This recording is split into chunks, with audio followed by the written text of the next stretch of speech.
The American Pickers star purchased his Tennessee motorcycle shop in November 2017. On Tuesday, Mike, 60, took to Instagram to show off his latest bike in his collection. The TV personality shared the video inside the shop he purchased for $400,000. He sported a full beard, black glasses, and a blue t-shirt.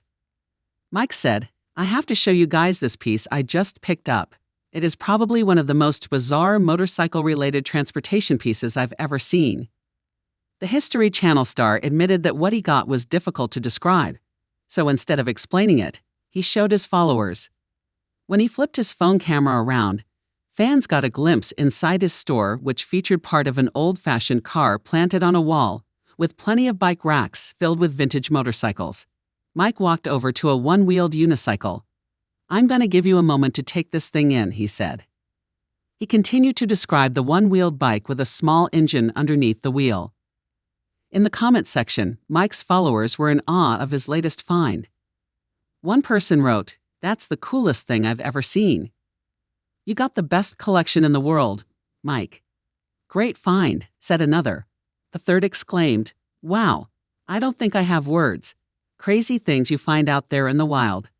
His Coalition Columbia Motor Alley isn't the only antique shop Mike owns. He is also the owner of Antique Archaeology and shares his collection on social media. There are 2 store locations, one in Tennessee and one in Iowa. Last month, Mike showcased an expensive Coca-Cola sign that was for sale as he was cleaning up his shop in LeClaire, Iowa. He said in an Instagram video, "We're at my store here in Iowa and we're cleaning house here. These girls have done an incredible job of storing stuff, putting it in here and organizing it, but some of this stuff has been here for a while, and it's just too big." He was selling the huge sign for $500. As fans shared their fascination for what Mike owns, they were also anxious to know when American Pickers would return. In Mike's recent Instagram post shared this week, he revealed in a comment that new episodes are coming in October. A Journey Through Time. Inside Mike Wolfe's Tennessee bike shop. Nestled in the rolling hills of Tennessee, there exists a place where history breathes, where stories of the open road come alive in metal, rubber, and chrome. It's not just a bike shop, it's a time capsule, a museum, and a treasure trove of American heritage. This is Mike Wolfe's Tennessee bike shop, where the American Picker himself houses his insane motorcycle collection. Chapter 1. The Entrance, a portal to another era. The unassuming facade of Mike Wolfe's bike shop belies the wonders contained within. As you step through the creaky wooden door, it's as if you're walking into another time. The smell of motor oil and aged leather greets you, immediately transporting you to a bygone era when motorcycles were not just machines, but symbols of freedom, rebellion, and adventure. The walls are lined with vintage posters, oil cans, and motorcycle memorabilia, each item carefully curated to tell a story. The sound of classic rock hums softly in the background, mingling with the occasional clink of a tool hitting metal. This is not just a place to store bikes. It's a sanctuary for anyone who appreciates the art of the motorcycle. Chapter 2. The Collector. Mike Wolfe's Passion for Preservation. Mike Wolfe, known to millions as the co-host of American Pickers, has always had a deep connection to American history, particularly when it comes to two-wheeled machines. His passion for motorcycles isn't just about the thrill of the ride. It's about preserving the peace of Americana. Every bike in his collection has been meticulously restored or preserved in its original condition, each one a testament to his dedication. As Wolfe often says, these bikes are more than just transportation. They're pieces of history. His collection isn't just about the bikes themselves, but about the stories they tell, the people who rode them, the places they've been, and the adventures they've seen. Chapter 3. The Early Days. Vintage Finds and Restorations. One of the first bikes that catch your eye as you enter the shop is a 1910 Harley-Davidson Model 5, a true relic of the early days of motorcycling. The bike's exposed engine and minimalistic design harken back to a time when motorcycles were just beginning to capture the American imagination. Wolfe discovered this gem during one of his many picking expeditions, hidden away in a barn in rural Wisconsin. The bike had been sitting untouched for decades, its paint faded and its engine seized. But Wolfe saw the potential beneath the rust. After months of painstaking restoration, the Harley was brought back to life, its engine purring like it did over a century ago. This bike isn't just a museum piece. It's a living, breathing machine that Wolfe occasionally takes out for a ride, relishing the feel of history beneath him. Chapter 4. The Military Connection. Bikes that served. Among the rows of motorcycles, a section is dedicated to military bikes, machines that served their country in times of war. One particularly striking example is a 1942 Harley-Davidson DeWLA, a bike that saw action in World War II. Known as the Liberator, the DeWLA was designed for military use, featuring rugged tires, a heavy-duty frame, and a powerful engine capable of handling rough terrain. This bike, like many others in Wolfe's collection, has a story to tell. It was discovered in a small town in France, where it had been left behind by American troops at the end of the war.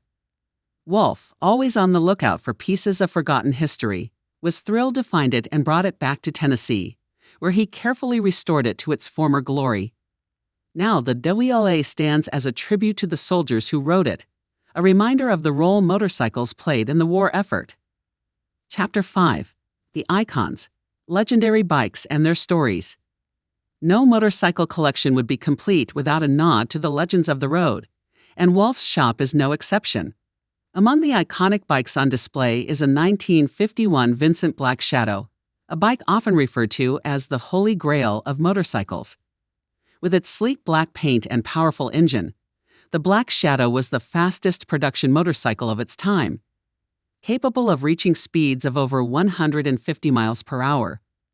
It was a bike built for speed, and it quickly gained a reputation as the machine of choice for thrill seekers and daredevils. Wolfe's Black Shadow has its own unique history. It was once owned by a famous stuntman who used it in a series of death-defying jumps in the 1960s. The bike bears the scars of its past, with scratches and dents that tell the tale of its high-flying adventures.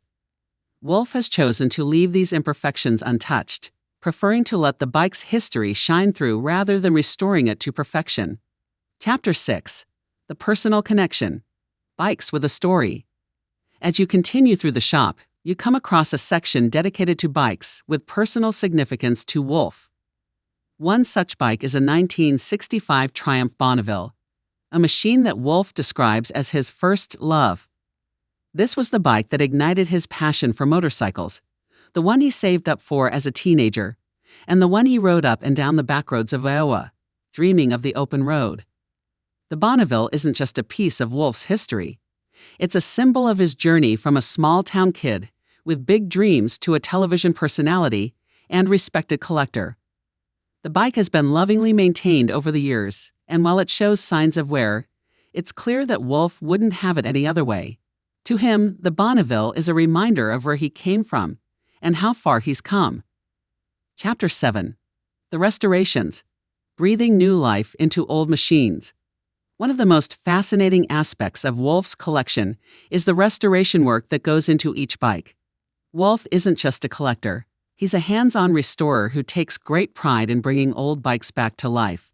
His shop is equipped with everything needed to tear down an engine, rebuild a transmission, or fabricate a custom part. It's a place where the past and present collide, where vintage machines are given a second chance to hit the open road. Wolfe's restoration philosophy is simple. Preserve as much of the original bike as possible while ensuring it's roadworthy. He works closely with a team of skilled mechanics, each one a specialist in vintage motorcycles.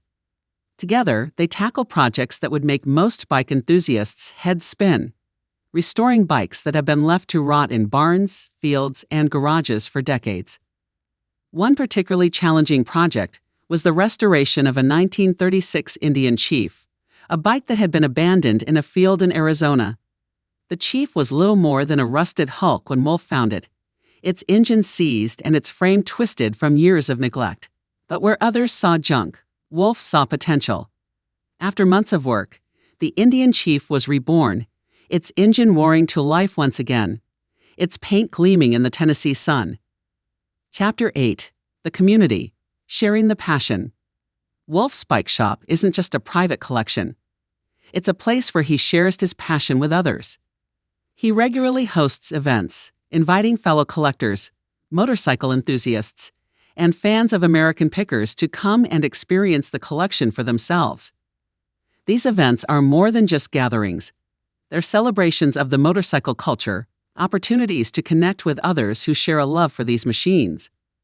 One of the highlights of these events is the Ride-In, where Wolfe invites guests to bring their own bikes and join him on a ride through the scenic backroads of Tennessee. It's a chance to see the bikes in action, to hear the engines roar and feel the wind in your hair as you cruise alongside Wolfe and his collection of legendary machines. Wolfe's commitment to the motorcycle community extends beyond his shop. He's an advocate for preserving the history of motorcycling and has been involved in numerous efforts to save vintage bikes from the scrap heap. Whether it's through his work on American pickers or his personal restoration projects, Wolfe is dedicated to ensuring that these machines, and the stories they carry, are preserved for future generations. Chapter 9. The Future. A Legacy in the Making. As Wolfe looks to the future, he's focused on building a legacy that will outlive him. His collection is more than just a hobby. It's a testament to his love for American history and his desire to preserve it. Wolfe is already working on plans to expand his shop, creating a space that will serve as both a museum and a workshop, a place where the next generation of motorcycle enthusiasts can come to learn about the history of these machines and the art of restoration. Wolfe's ultimate goal is to create a foundation that will continue his work long after he's gone, ensuring that the bikes he spent his life collecting and restoring will be preserved for future generations. It's a vision that's driven by his deep respect for the past and his belief in the importance of preserving it.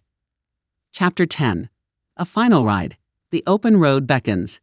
As you prepare to leave Wolfe's bike shop, you can't help but feel a sense of awe at the sheer scope of his collection and the passion that drives him.